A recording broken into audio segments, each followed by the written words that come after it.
I think therapeutic recreation has the potential to play a monumental role in the care of the individual, no matter the diagnosis, but rather the fact that they are an individual with a beating heart inside their body despite their potential prognosis.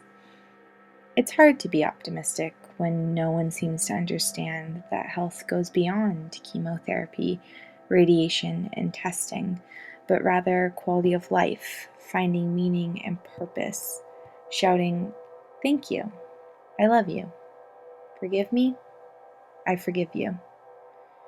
I am sick and tired of fighting to legitimize my profession because we cater to an expression beyond the lacerations and incisions, but rather the existential issues we fight and battle with, especially getting branded with the verdict of finality.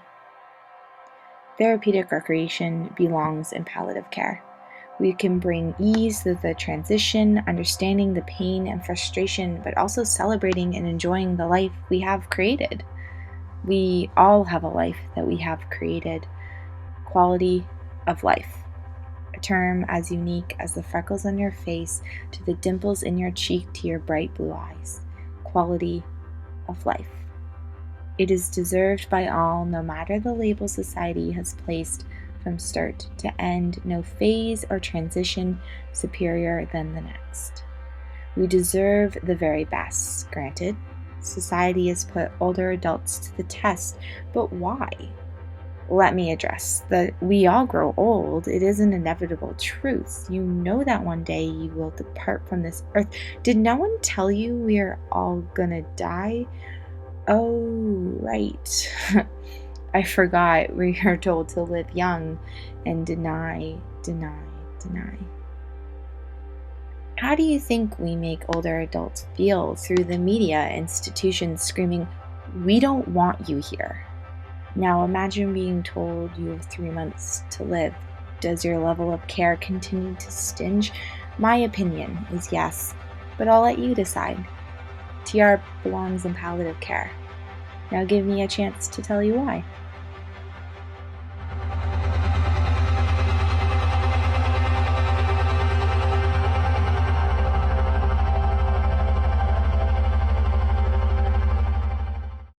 I think therapeutic rec has a very large role in palliative care. I don't think we get to use it as much as we could with some of our limited resources. I think it's a good benefit for our patients. Some of them are here in the hospital, for 1 month to 3 months, and to be able to engage in some of those activities that are more like being at home and the things they like to do are really important.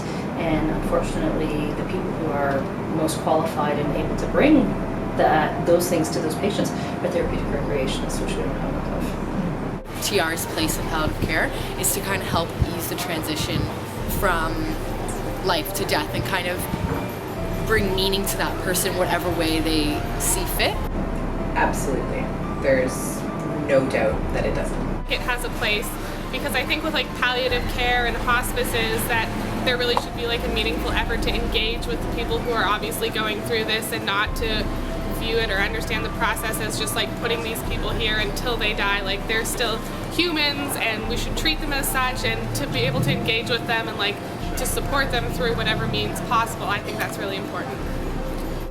Absolutely. So I've had 15 years experience working in hospital palliative care and hospice care. Mm-hmm. And in none of the settings that I've worked in have we officially employed a therapeutic recreationist alongside of the team, but it comes up.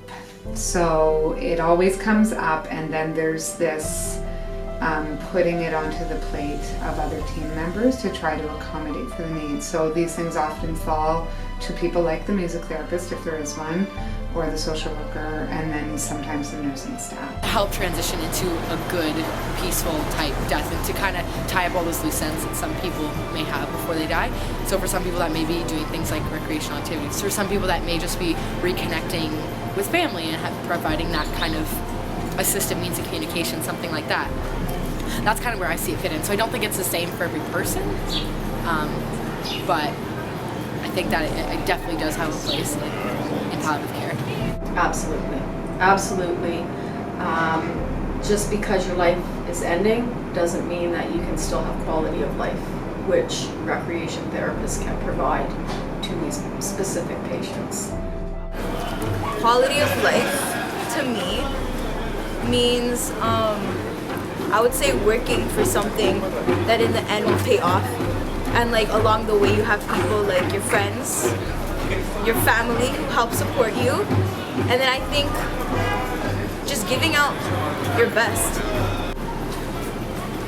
I think it's just quality of life is the freedom to like have self-determination and feel a sense of ownership over your own destiny, however you feel like manifesting that, whether it be like through your career, whether that's meaningful, your family, your relationships, and yeah, just like having the opportunity to pursue like what you'd like to pursue in life.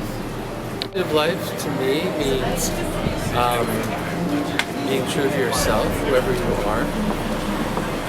So not compromising any more than necessary. You have to compromise a bit to get along. But it's important to be who you are, to follow your interests and your passions as much as possible, and incorporate them into every aspect of your life as much as possible. It's just whatever makes you happy at the end of the day. Yeah. Quality of life to me means doing things that are meaningful. So things past like surface experiences. So doing stuff like traveling, working on relationships with people who mean a lot to you,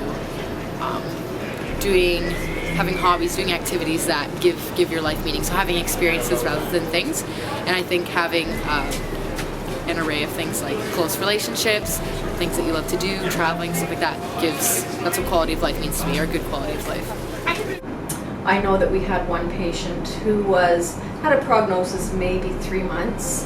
He was still alert and orientated, but he was very, very angry. So our help volunteers went to see him 3 times a day, but they kept reporting back to me, he's angry, he wants us out of his room, he says he's dying, why would they want to see him?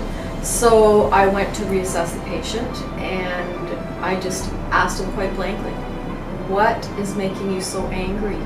Are you afraid to die? And he calmed right down, and he told me that he was embarrassed and saddened by the way he treated his first wife, and that he's regretting that. And so I asked him if she was still alive. Yes. Do you know where she is? Yes. Would you like to write her a letter? So with him doing that, he went through a whole range of feelings, to the point where the volunteers were able to go see him again, and he was much more pleasant. So this was a role that the therapeutic recreationist had not got involved, he would have continued to be angry till the day he died, which would be sad. To make a difference in someone's life, you don't have to be brilliant, rich, beautiful, or perfect. You just have to care. Mindy Hale.